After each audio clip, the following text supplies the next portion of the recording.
rentrée scolaire 2022-2023, message du ministre des Enseignements maternels et primaires à retrouver dans ce journal. Le ministre des Petites et Moyennes Entreprises, Modeste Kérékou, a procédé ce jeudi 15 septembre 2022 au lancement officiel des travaux inscrits dans le cadre du projet Talent africain à l'international. Le projet vise à favoriser l'employabilité des jeunes diplômés. Et puis au-delà de nos frontières, l'Afrique et les États-Unis se mettent ensemble contre le terrorisme. Un nouveau partenariat pour faire face aux extrémismes en Somalie et dans la Corne de l'Afrique se crée. Bonsoir Madame, Monsieur et bienvenue dans ce journal. Démarrage effectif ce lundi de la rentrée académique 2022-2023 au Bénin. Le ministre des Enseignements maternels et primaires a adressé un message à l'endroit des écoliers, élèves, étudiants, parents d'élèves et corps enseignants. Regardez. Chers compatriotes, demain, lundi 19 septembre 2022, l'école béninoise offrira ses belles et attrayantes représentations à tous ses acteurs et particulièrement à sa jeunesse estudiantine. Chers enseignants, le métier que vous avez choisi ou que vous exercez par défaut n'est pas un métier comme les autres. En dépit des nombreuses contraintes et exigences qu'il renferme, il est indéniablement le plus beau métier du monde. Soyez donc fiers d'être l'artisan qui, dans sa moule, façonne le constructeur, le développeur et le protecteur de l'immortalité. Cela n'a pas de prix. Certes, vous avez besoin du minimum vital pour accomplir votre mission dans de bonnes conditions. L'État en est conscient et s'y emploie. À l'orée de cette nouvelle année scolaire, le mieux que je puisse vous souhaiter, c'est la santé. Elle est la condition sine qua non de l'accomplissement de vos obligations professionnelles telles qu'elles sont inscrites dans les différents actes réglementaires et dans vos cahiers des charges que vous maîtrisez bien. Je vous sais capable de donner le meilleur de vous-même, de surplomber les obstacles qui jalonnent votre parcours afin de faire de l'école béninoise la meilleure école de la sous-région. Chers apprenants, après plus de 2 mois de vacances, vous voici à la veille de la reprise des activités scolaires. Les vacances ont été certainement belles parce qu'elles vous ont offert l'occasion de voyager, de jouer, de danser, bref, de vous distraire, ou parfois même d'aider papa ou maman dans leurs activités commerciales, artisanales, paysannes et autres. Ce temps est fini. L'école reprend ses droits. Elle vous ouvre ses portes et vous invite à la rejoindre dès demain matin. Pas d'hésitation. Tout le monde à l'école. Vos enseignants, seconds, parents, vous y attendent. Ils sont prêts à vous accueillir, à vous mettre dans de bonnes conditions d'apprentissage et à vous accompagner dans l'efflorescence des talents qui sommeillent en vous. L'État aussi n'est pas du reste. Il a mis en place et à temps les moyens devant permettre à vos enseignants de démarrer les cours dès le premier jour de classe. Et pour ceux d'entre vous qui sont dans les écoles à cantine, vous aurez droit à votre premier repas chaud de l'année dès demain. J'invite les autres à un peu de patience, car sous peu, ils seront pris en compte. Les préparatifs pour la généralisation du programme national d'alimentation scolaire et intégrée sont assez avancés et toutes les écoles primaires publiques seront bientôt couvertes. Chers apprenants, la meilleure manière de témoigner votre gratitude à l'État et à vos enseignants afin de les inviter à mieux se donner pour vous, c'est d'être ponctuel. C'est sur cette note que je déclare lancer l'année scolaire 2022-2023. Vive l'école béninoise, vive le Bénin, je vous remercie. En prélude à la rentrée académique, toute la semaine dernière était consacrée à la pré-rentrée, un moment pour les établissements de réactualiser le système pour la reprise des classes. Le Centre de promotion sociale des personnes malvoyantes de CBA à Cotonou n'a pas dérogé à la règle. Tout était prêt pour accueillir ces élèves avec le handicap visuel. Kenneth Eganroui et Yannick Padonou nous ont proposé un reportage. Regardez. Dernière journée de pré-rentrée au Centre de promotion sociale des aveugles de Segbeya à Cotonou. Pas d'affluence sur la cour, quelques enseignants et des parents venus pour l'inscription de leur enfant.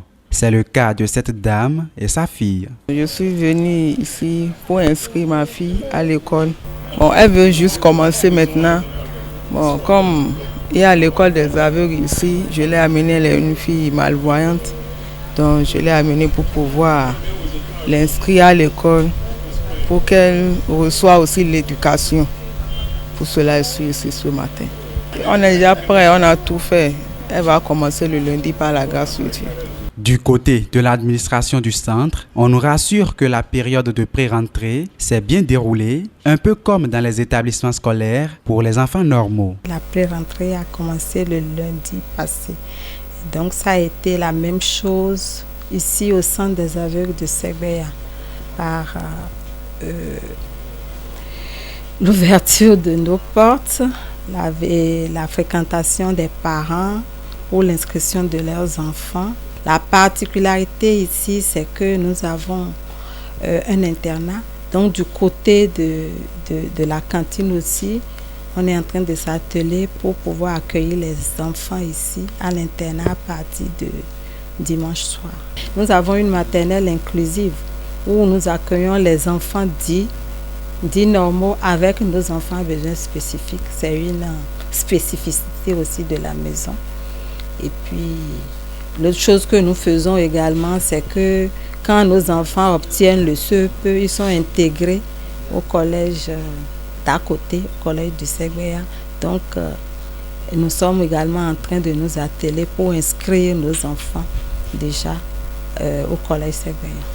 Encadrer des enfants aveugles ou malvoyants n'est pas une tâche facile. N'empêche que ces derniers ont aussi droit à l'éducation et peuvent bien réussir leur vie comme les autres enfants. Je demanderai aux apprenants d'abord de vite se préparer pour reprendre les classes effectivement lundi. Je demanderai aux parents de les accompagner parce que ce n'est pas facile de prendre toutes les dispositions pour que les enfants reprennent effectivement le lundi à tous les niveaux. Et je demanderai aux parents qui ont encore des enfants à besoins spécifiques, surtout les malvoyants, les non-voyants, de venir vers nous pour qu'on puisse voir ensemble ce qu'on peut faire avec eux. Ce qui est sûr, un enfant déficient visuel peut aller à l'école comme les autres enfants. Comme prévu dans le calendrier scolaire, cette année, les cours démarrent rigoureusement à 8 h le lundi 19 prochain dans cette école pour enfants malvoyants. Et puis la rédaction vous a également proposé un constat de pré-rentrée au collège d'enseignement général d'Akpakpa Centre à Cotonou. Le reportage est signé Romaric Dossa, Mathieu Sossou. Nous sommes à quelques jours de la rentrée scolaire 2022-2023. Affluence dans les écoles. Le constat est tangible ici, au collège d'enseignement secondaire à Akpakpa Centre à Cotonou. Pendant que certains apprenants s'inscrivent, d'autres opèrent des transferts internes comme STN. Ce que vous voyez en grand nombre, c'est beaucoup plus les élèves de la classe de 6e qui sont venus s'inscrire. Eux, ils font l'inscription puisqu'ils ont déjà leur nom affiché, ils sont classés ici, donc eux, ils font l'inscription. Ils ont apporté quelques pièces, notamment leur relevé de notes, l'acte de naissance et nous faisons le reste du processus ici pour les inscrits.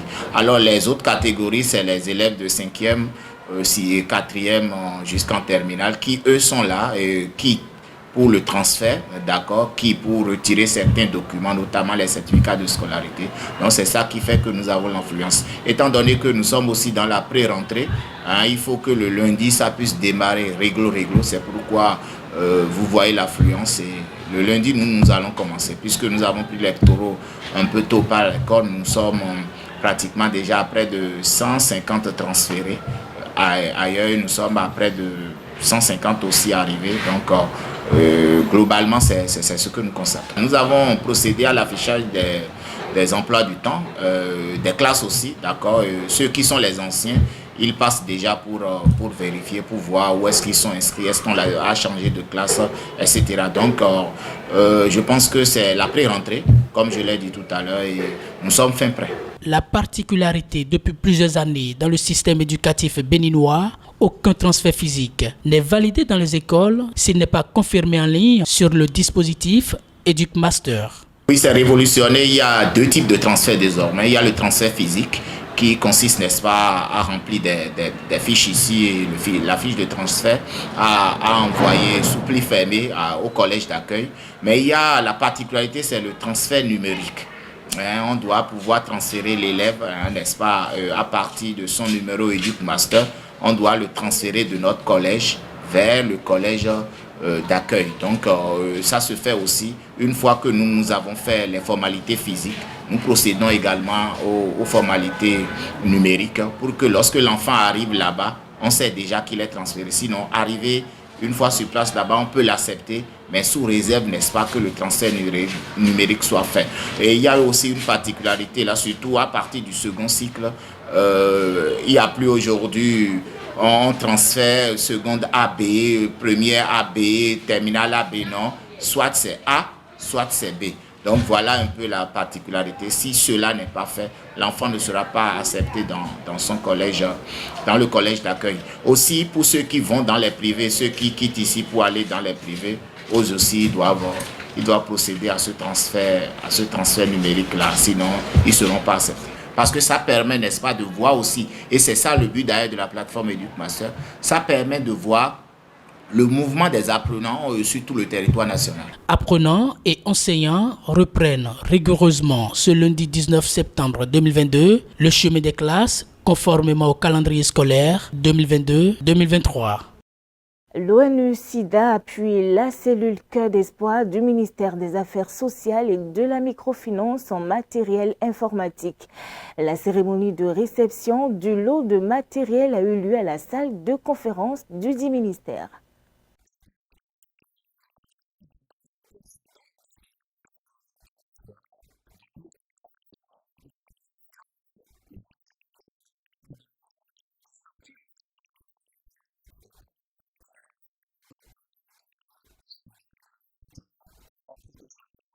C'est ainsi qu'ONU-SIDA s'est engagé depuis l'année dernière déjà dans un partenariat plus étroit avec le MASP à travers la cellule Cœur d'Espoir afin de l'appuyer par tous les moyens possibles dans l'exécution de cette exaltante mission. La présente cérémonie de remise de matériel s'inscrit dans ce cadre et c'est avec un réel plaisir qu'ONU-SIDA a répondu favorablement à la requête de la cellule Cœur d'Espoir.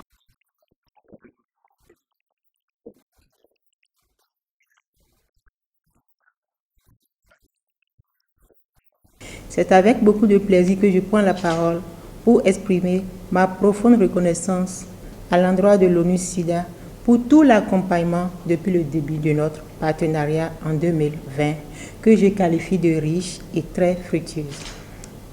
En témoignent les activités ci-après, le soutien financier aux orphelins et enfants vulnérables réalisé chaque année, les assistances techniques pour la réalisation de plusieurs études, évaluation basée sur le genre, de la riposte nationale au VIH-Sida, évaluation du système national de protection sociale sensible au VIH au Bénin, etc. Le financement des activités de prévalidation et de validation des différents rapports issus des assistances techniques précédemment cités. Les appuis financiers dans le cadre de la célébration de la Journée mondiale de lutte contre le sida, pour n'en citer que celle-là. Le présent appui en matériel informatique au profit de la cellule Cœur d'Espoir du ministère des Affaires sociales et de la microfinance s'inscrit dans cette dynamique de renforcement de cette structure dans un contexte marqué par l'évolution de son ancrage institutionnel pour une meilleure visibilité et surtout pour l'optimisation de ces interventions, prioritairement à l'endroit des couches vulnérables en lien avec le VIH-Sida, la tuberculose, le paludisme, les hépatites, les IST et les épidémies.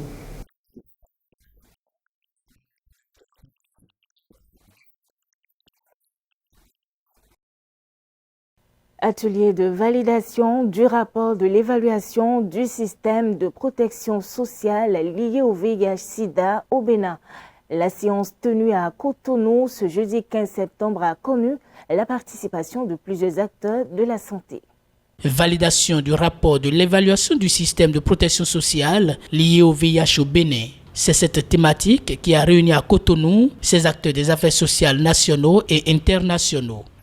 Vous voir aussi nombreux à répondre à notre invitation à cet atelier est le signe du grand intérêt que vous portez à cette évaluation et augure de bons auspices quant à la qualité du document final qui sortira de cette rencontre. L'atelier qui nous réunit ce jour est l'aboutissement d'un long processus qui a permis, avec l'appui des consultants recrutés à cet effet, d'apprécier la sensibilité des politiques, programmes et stratégies mises en œuvre dans notre pays au VIH-Sida et de faire des recommandations pertinentes pour une meilleure prise en compte de cette pandémie et des personnes qui en sont affectées ou infectées.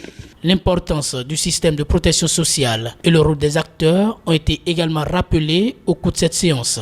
Nous savons que les systèmes de protection sociale permettent de réduire ces inégalités entre les sexes, les inégalités de revenus et l'exclusion sociale, qui sont autant de facteurs de risque de contracter le VIH. Il facilite également l'accès des personnes aux services de lutte contre le VIH et autres services de santé et permettent d'amortir l'impact social et économique du VIH sur les ménages et les individus. La protection sociale fait reculer le risque d'infection à VIH, augmente l'observance du traitement contre le VIH et la tuberculose et favorise la résilience. Le travail de l'ONU-SIDA sur la protection sociale vise, premièrement, la promotion auprès des gouvernements de l'élargissement de la prise en compte du VIH dans le programme de protection sociale. Deuxièmement, le soutien à la génération et à l'application des données probantes et d'informations stratégiques sur le VIH et la protection sociale. Troisièmement, permettre de mesurer le suivi des progrès vers les engagements d'une stratégie qui vise à renforcer les systèmes nationaux de protection sociale et de protection de l'enfance avec le VIH. Et finalement, la coordination et l'orientation des partenaires travaillant sur la protection sociale pour un engagement cohérent dans la réponse au VIH. Le rapport final va permettre, dans les jours à venir, d'améliorer la prise en charge des questions liées au VIH-Sida dans la politique de gestion du mal au Bénin. À l'international, ce jour, on s'intéresse aux funérailles de la reine Elisabeth II. Ce jour même, au Royaume-Uni, elle sera inhumée. La police britannique sur le qui-vive, pas d'erreur ou d'incident à enregistrer pendant les funérailles. Les funérailles d'Elisabeth II représentent un défi sécuritaire sans précédent pour les autorités britanniques. Plus de 10 000 policiers mobilisés dans la capitale, épaulés par des agents venus de tout le pays et des membres des forces armées. Le périmètre autour de Westminster est verrouillé alors que plus de 500 dignitaires étrangers assistent à la cérémonie. Rois, reines, présidents, premiers ministres et autres personnalités politiques sont réunis en un seul et même endroit. Pour prévenir le risque d'attaque terroriste, les canalisations des rues ont été inspectées, les poubelles scellées, des agents sont postés sur les toits, d'autres patrouillent sur la Tamise ou à cheval dans les rues. Le survol du centre de Londres par des drones a été temporairement interdit et le trafic aérien limité pour ne pas perturber le service funéraire. Jeudi dernier à Washington, le président somalien Hassan Sheikh Mohamud et des responsables de la défense américaine ont échangé sur un partenariat de lutte contre les extrémismes en Somalie et dans la Corne de l'Afrique. Le président somalien Hassan Sheikh Mohamud s'est entretenu avec des responsables de la défense américaine. En visite à Washington, le chef d'État somalien a été accueilli au Pentagone par le secrétaire à la défense Lloyd Austin jeudi. Il a été question de sécurité et du partenariat entre les deux nations dans la lutte contre les extrémistes en Somalie et dans la Corne de l'Afrique. Depuis juin 2022, la CNA, l'armée nationale somalienne, a été en mesure de s'associer aux forces locales dans le retrait d'Al-Shabaab de 20% de la zone qu'il contrôlait auparavant. Nous reconnaissons que vaincre Al-Shabaab nécessite une approche à multiples facettes qui inclut des forces de sécurité efficaces et responsables et un processus inclusif de construction de l'État, la capacité de l'État à fournir un État de droit et des services essentiels au public. La Somalie et la Corne de l'Afrique sont entrées dans une période de transition cruciale. Cette période sera particulièrement importante étant donné les hostilités en cours en Éthiopie, la menace persistante d'Al-Shabaab qui continue à lancer des attaques très médiatisées, cruelles et effrontées contre des civils. Notre coopération ici est cruciale, Monsieur le Président, et nous nous tenons prêts en tant que vos partenaires. Jeudi, le gouvernement somalien a appelé les militants d'Al-Shabaab à se rendre aux forces de sécurité pour éviter d'être tués et a promis d'intensifier les offensives contre eux. Le président Mohamud avait de fait exhorté les citoyens à se tenir à l'écart des zones contrôlées par les militants en début de semaine. Au Niger, la population ne veut plus de la présence des militaires français Barkhane. Dimanche dernier, des manifestants ont protesté contre cette fosse. Pour eux, elle serait la base des attaques terroristes enregistrées dans le pays. Des centaines de personnes ont manifesté pacifiquement dimanche dans les rues de la capitale nigérienne, Niamey, contre la force anti-djihadiste française Barkhane, avant de tenir un meeting devant le siège de l'Assemblée nationale.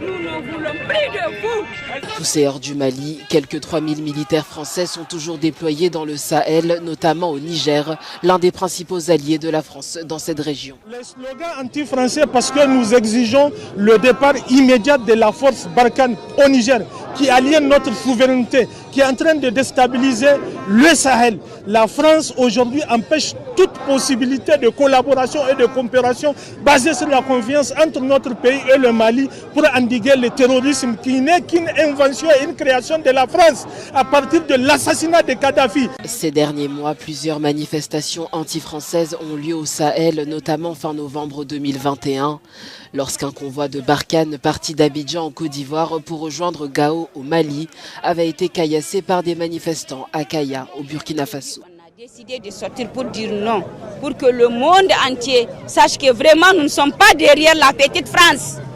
Nous ne voulons pas de la France.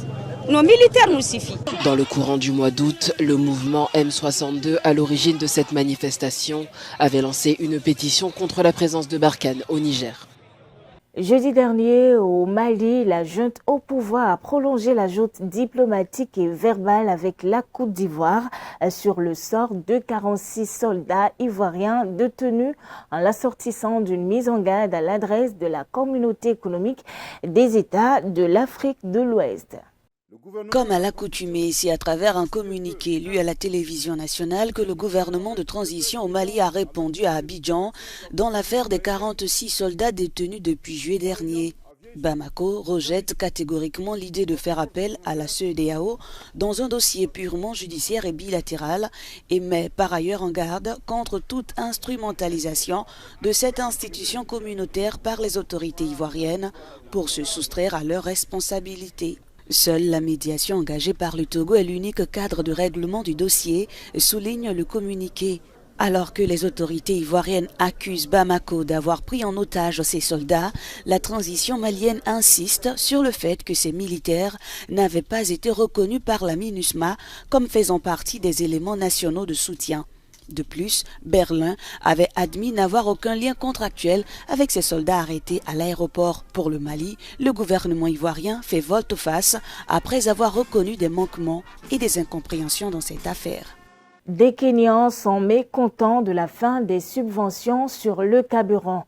Pour certains économistes, la hausse des prix du carburant risque de se répercuter sur ceux des transports notamment et par voie de conséquence d'augmenter encore le coût de vie pour les Kenyans. Les prix des carburants ont atteint des niveaux records au Kenya avec l'annonce jeudi d'une baisse drastique des subventions de l'État qui risquent de peser encore un peu plus sur le quotidien des couches les plus défavorisées. Jugeant inefficace et trop coûteuse la politique de prix subventionnés mise en place par son prédécesseur, le nouveau président kényan William Ruto a décidé de lever ces mesures, une décision très critiquée au sein de la population. Avec l'augmentation du prix du carburant, le coût de la nourriture va augmenter. Et c'est là que nous allons commencer à ressentir le pincement. Le carburant était subventionné par le gouvernement précédent. Vous avez un nouveau gouvernement et en 2 jours, vous supprimez cette subvention. Il faut que quelqu'un se penche sur cette question. Il faut rétablir cette subvention. Il serait mieux d'acheter le carburant à 1,30 $ au lieu de 1,50 $ actuellement. La suppression de la subvention gouvernementale annoncée par l'autorité de régulation de l'énergie et des produits pétroliers est incompréhensible pour les Kenyans. La façon dont le carburant est monté si vite, même la farine de maïs va augmenter, parce que tout dépend du carburant pour le transport. Donc rien ne va progresser dans ce pays. Les choses seront terribles si les prix du carburant restent ainsi. Selon les chiffres officiels, Nairobi a dépensé 144 milliards de shillings, un peu plus d'1,2 milliard de dollars, soit 86% des recettes touristiques du pays cette année pour faire baisser les prix des carburants.